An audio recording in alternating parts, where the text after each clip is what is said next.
All right, so here we go. Here's the 1 to 4 family residential resale contract. You'll notice up here at the top where it says 11/10/2020. 11/10/2020 is when this one was approved, and mandatory use, like I said, is April 1st, and you have the ability to go in and adjust as needed. If you want to use it now, you can. April 1st, though, it has to be used. Okay, so let's go ahead and look at some of the changes to the contract here. The biggest one that you're going to see is paragraph 4. You see, paragraph 4 is completely different than what it used to be. Now you've got your sales price, that's the same. Paragraph 4, let's just read this one together. Except as disclosed in this contract, seller is not aware of any leases affecting the property after the effective date. Seller may not, without buyer's written consent, create a new lease, amend any existing lease, or convey any interest in the property. Check all applicable boxes. Now, the reason this came out is because y'all know what solar panels are, right? Yeah, there's a whole bunch of people out there selling solar panels. And many people aren't actually buying them, they're leasing them. And so this right here addresses specifically those things right there. So if you look at it, residential leases. The property is subject to one or more residential leases, and the addendum regarding residential leases is attached to this contract. So are there any additional leases that you're using for the property right now? This would be like if you're leasing out a portion of the property to an individual. Maybe you're renting or leasing a bedroom out. Is that something that is going to extend beyond when the actual contract goes into place?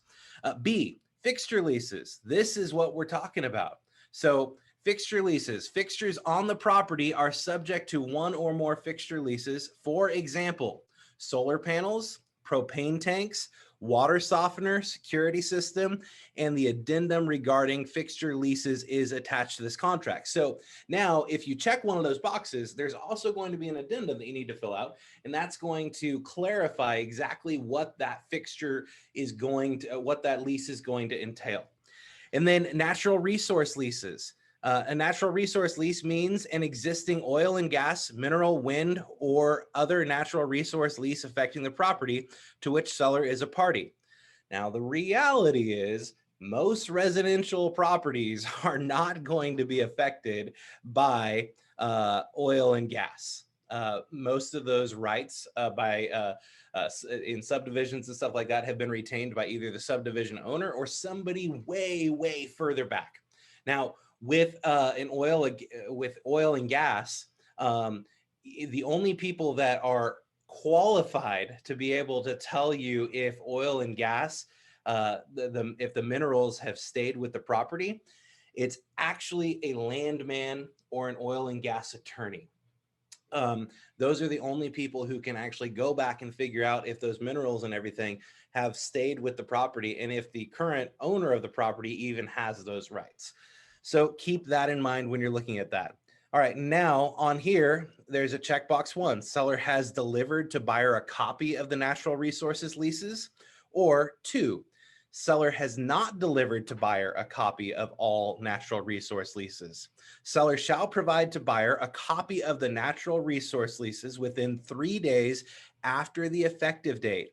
Buyer may not terminate the contract within, you choose the amount of days there, after the date of the buyer receives all the natural resource leases, and the earnest money shall be refunded to the buyer. All right, let's go to paragraph 5. Paragraph 5 looks a little different than it used to. All right, so earnest money and termination, delivery of earnest money and option fee. You hear that right there? Guess what? Now it's delivery of earnest money and option fee, okay? So paragraph 23 is not the same as it used to be either.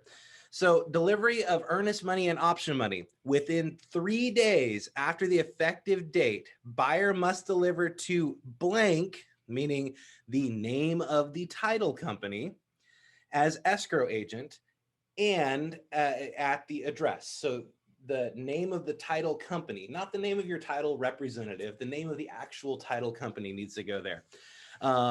and the amount of earnest money and the amount of option money. The earnest money and option fee shall be made payable to the escrow agent and may be paid separately or combined in a single payment. So wait a second. Are you telling me now that we can deliver option money to the title company? Yes, that's exactly what the Real Estate Commission is allowing you to do now. Because this was one of the most broken rules in all of our industry was people delivering earnest money to the title company anyways. So now we have a place where you can actually deliver that earnest money to the title company, and you're going to make it payable to the title company. So right here, buyer shall deliver earnest money of blank to escrow agent within blank days after the effective date of this contract. If the last day to deliver the earnest money, option fee, or the additional earnest money falls on a Saturday, Sunday, or legal holiday, the time to deliver the earnest money, or option fee, or additional earnest money as applicable is extended until the end of the next day that is not a Saturday, a Sunday, or legal holiday. So in the previous version of the contract, you had 3 days. Here, it is negotiable for the amount of days in which that must be delivered. So now you get to choose those amount of days. All right, paragraph 2. Actually, we just read that part. The amount escrow agent receives under this paragraph shall be applied first to the option fee, then to the earnest money, and then to the additional earnest money. So what that's saying is if you give one check for the entire amount that includes the option money and the earnest money, that first is going to be applied toward the option money, and then any additional is going to be applied toward the earnest money. So let's say that you had a $100 option fee and you were going to be putting $2,000 down in earnest money. So here's the way that that works. If you just wrote a check for $2,000 to the title company, then you would actually have been short by $100 because the first $100 of that $2,000 check that you wrote is going to be applied toward the option, and the additional $1,900 is going to be applied toward the escrow. So you would need to write an additional check to the title company to make up the difference. I think to make it the easiest for your buyers out there, I'm going to say to start, it's going to be easiest for you because you're so used to this. Start by writing a check for the option money and a check for the earnest money. It'll make it so much clearer on the front end of this, especially while people are getting used to this new portion of the contract. All right, so buyer authorizes escrow agent to release and deliver the option fee to seller at any time without further notice to or consent from buyer, and releases escrow agent from liability for delivery of the option fee to seller. The option fee will be credited to the sales price at closing. So the option fee is going to just automatically be credited. Used to be you had to check will or will not be applied toward closing price. Now it's automatic. It's automatically going to be applied toward the sales price of the home. All right, and now paragraph 5 goes on a little further. Termination option. This is going to be very similar language to what you saw in our previous contract. For nominal consideration, the receipt of which seller acknowledges in buyer's agreement to pay the option fee within the time required being what you agreed to in the above portion of the paragraph, seller grants buyer the unrestricted right to terminate this contract by giving notice of termination to seller within blank days after the effective date of this contract, meaning the option period. Notices under this paragraph must be given by 5 p.m. so nothing has changed. And once again, it says on their local time where the property is located. Now, keep in mind, part of Texas is in a different time zone. So the El Paso area is in a totally different time zone than what we're in. And that's why it even mentions where the property is located. So here in the greater Fort Worth area, you're not going to have to worry about this because we're all in the exact time zone. If you go and sell a property in El Paso, you're going to have to worry about it, in which case we really want you to talk to us about that before you do that, because unless you've lived in El Paso or you've sold real estate in El Paso, there's certain things you need to know about how real estate's done there and certain things about the actual community itself. All right, so going on, notices under this paragraph must be given by 5 p.m. local time where the property is located by the date specified, meaning what you mentioned above.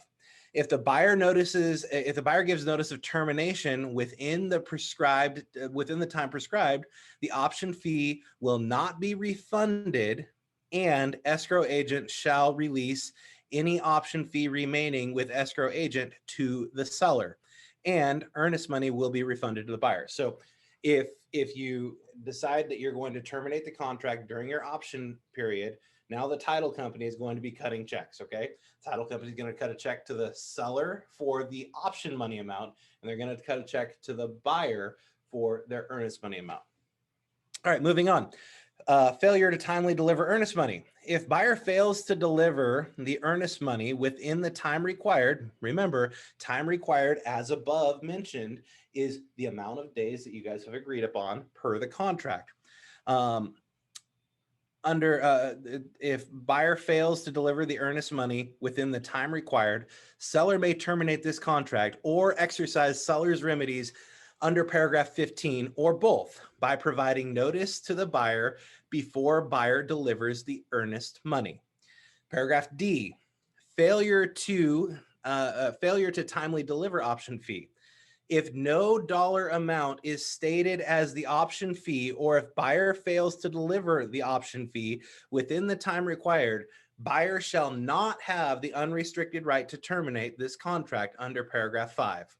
E, time is of the essence for this paragraph, and strict compliance with the time for performance is required.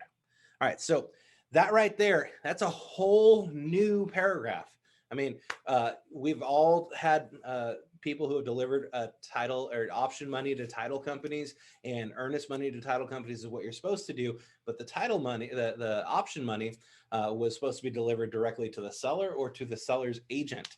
And now you have a place where you can just do kind of a one-stop shop with the title company. So paragraph 5 is the biggest change that we're going to see on this contract. All right, let's move on.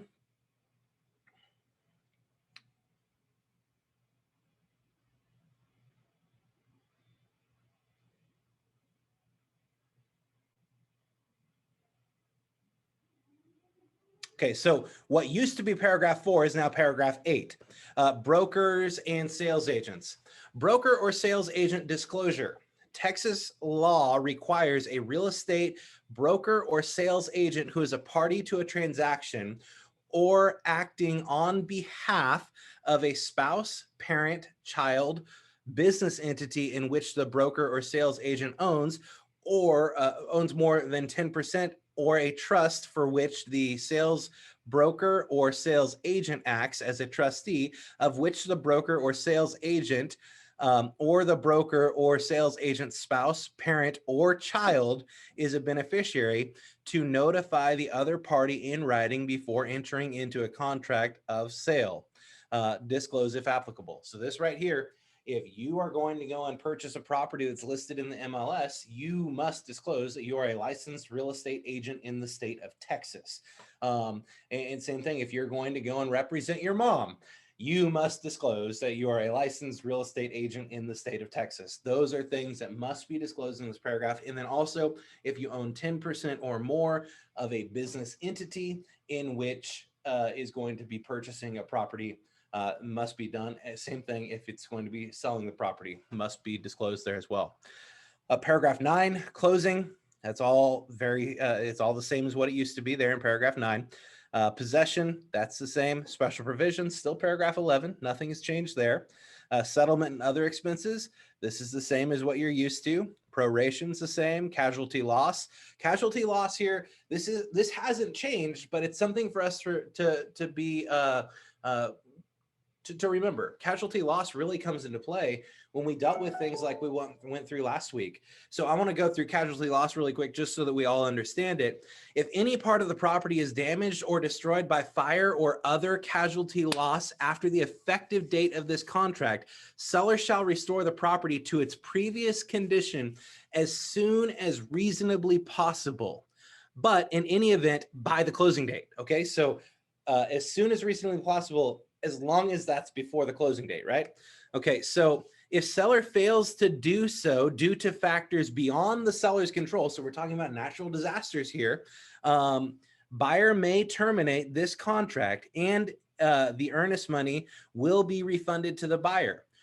B, they can extend the time for performance up to 15 days and the closing date will be extended as necessary.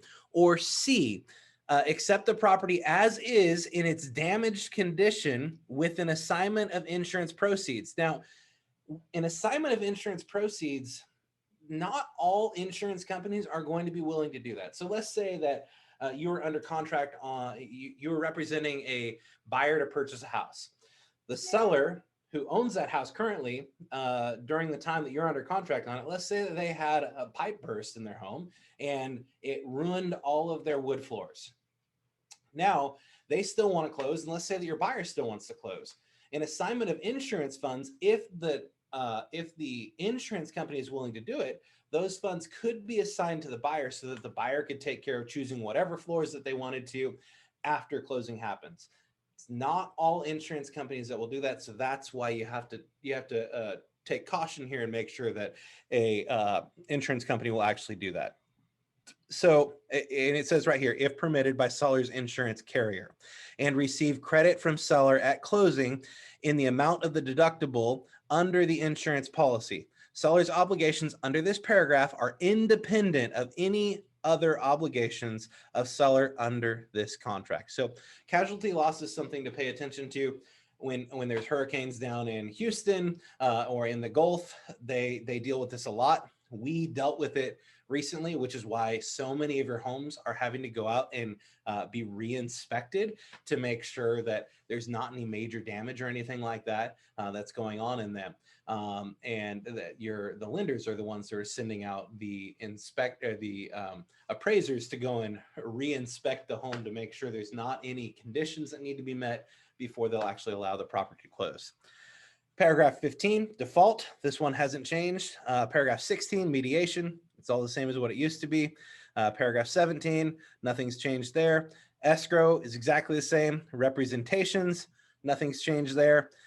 Federal tax requirements, this one is the exact same. And if you'll notice, there's actually a couple less, or one less paragraph than what used to be in the previous contract. So now you've got the notices right here. You're still going to make sure that you provide the correct contact information for each person on this contract. And then agreement of parties. This is where you check in those additional boxes here. And you'll notice that there are a few that have been added to this due to the new paragraph 4 in the contract. All right, paragraph 23 just talks about consulting an attorney. Paragraph 23 used to be your option, and now it is no longer the option. And then one thing that I want to point out on this contract that maybe you might have missed as we were going through it, but do you remember this page here where it used to have down here at the bottom a percentage amount that you could put on there? That is nowhere on this contract anymore. And as actually it is. That they were supposed to take that off. But it says right here, pursuant to a previous separate agreement, disclosure, pursuant to a previous separate agreement. They didn't just put the percent amount on here anymore, because before, so many agents were looking at that and saying, okay, well, I'm going to go ahead and put 3 or 5% or whatever it is there, and say if they agree to that, they're going to have to pay it. That's a flaw in the thinking itself, because the entire reason that the MLS was created was because it was originally a place for agreement of compensation between brokers. That's the entire reason that an MLS was created. Remember when it was the old book? The old book had an address, maybe a picture, and it said, hey, here's what my brokerage is willing to pay you should you bring a buyer to this property. Now it's made it very specific. Paragraph 8 used to address that that the contract was not itself to negotiate any kind of commission. Now it just says it right here. Pursuant to a previous separate agreement, such as MLS offer of compensation or other agreement between brokers. Other agreement between brokers, of course, is referring to a registration agreement between brokers. That's always something that you can do. If for some reason, let's say that they were willing to pay 2 tomatoes in the MLS, and you really wanted 3 tomatoes in order to sell the property. Well, if you were going to go and negotiate that, you would need to do that on a registration agreement between brokers, and you would need to do it before you even present the offer. And if you are going to do that, I want to encourage you to make sure that you're having a conversation with your buyer to let them know that that is a conversation that you're going to be having, because it could be one of the things that prevents that other agent or that other company from agreeing to your offer. Although that should never be the case. Let's all live in reality for a second. There are people that are going to let that be the case. And I know none of you would do that. All right, so listing broker has agreed to pay other broker a fee of blank. This disclosure is for informational purposes and does not change the previous agreement between brokers to pay or share a commission. Right there. That's the important part that they finally added to this, because it's clear as day now. This disclosure is for informational purposes and does not change the previous agreement between brokers to pay or share a commission. All right, and then on the last pages here, you've got your option fee receipt, you've got your earnest money receipt, you've got your contract receipt. Those are 3 things that they've got to receipt now, and many times they're going to receipt all 3 of them at the exact same time now, especially if they're bringing one check for their option and earnest money to the title company. And right here, now you'll see that option fee receipt actually has escrow agent on there, and then the date. And then additional earnest money receipt, that's if there's any additional earnest money that's going to be on there. And that's it.